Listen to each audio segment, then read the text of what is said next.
ఆషాఢ మాసం సందర్భంగా మన కాసం ఫ్యాషన్స్ కిలో చీరలు కొనండి, అరకిలో చీరలు ఉచితంగా పొందండి.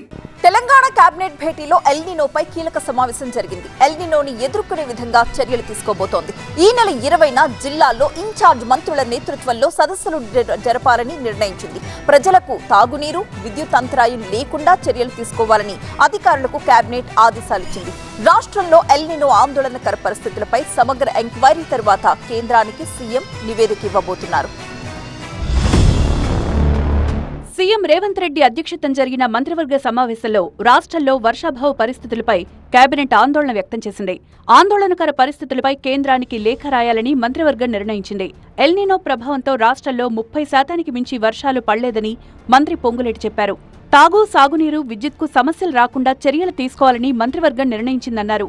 ఎల్నినో ప్రభావంపై ఈ నెల 20న జిల్లాల్లో ఇన్ఛార్జి మంత్రుల నేతృత్వంలో సదస్సులు, సమావేశాలు జరుగుతాయన్నారు. ఆ నివేదికలు వచ్చిన తర్వాత సీఎం రేవంత్ సమీక్షించి పూర్తి సమాచారం కేంద్ర ప్రభుత్వానికి నివేదిక పంపి మద్దతు కోరుతామన్నారు. రైతుల ప్రత్యామ్నాయ పంటలు వేసేలా రాష్ట్ర ప్రణాళికా సంఘం ఉపాధ్యక్షుడు చిన్నారెడ్డి నేతృత్వంలో రైతులకు అవగాహన కల్పిస్తామని చెప్పారు. ఎల్నినో దృష్ట్యా సీఎం ఆదేశాల మేరకు ప్రజాభవన్లో ఒక టోల్ ఫ్రీ హెల్ప్ లైన్ను ఏర్పాటు చేసినట్లు చెప్పారు. ఎల్నినో నష్టాన్ని అంచనా వేయడానికి ప్రత్యేక బృందాన్ని పంపించాలని కోరాలని భావించారు. అలాగే వర్షాభావ పరిస్థితుల నేపథ్యంలో ప్రత్యామ్నాయ ప్రణాళికల అమలుకు అవసరమైన ఆర్థిక సాయం అందించాలని మంత్రిమండలి కేంద్రాన్ని కోరుతూ తీర్మానించింది. రాష్ట్రంలో ఎక్కడా తాగునీటి ఇబ్బందులు తలెత్తకుండా జిల్లా కలెక్టర్లు అప్రమత్తంగా ఉండాలని, తగిన చర్యలు తీసుకోవాలని, ప్రజల నుంచొచ్చే ఫిర్యాదులపై వెంటనే స్పందించాలని కేబినెట్ ఆదేశించింది. విద్యుత్ కోతలు లేకుండా నిరంతరం విద్యుత్ సరఫరా ఉండేలా చర్యలు చేపట్టాలని సూచించింది.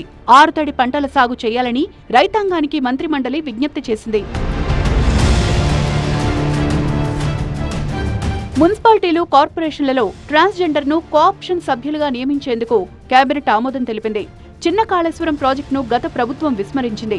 ఆ ప్రాజెక్టులో మిగిలిన పనులకు డీపీఆర్ తయారు చేయాలని నిర్ణయం తీసుకున్నామని పొంగులేటి చెప్పారు. జగిత్యాల డిగ్రీ కాలేజీకి 29 పోస్టులు మంజూరు చేసినట్లు తెలిపారు.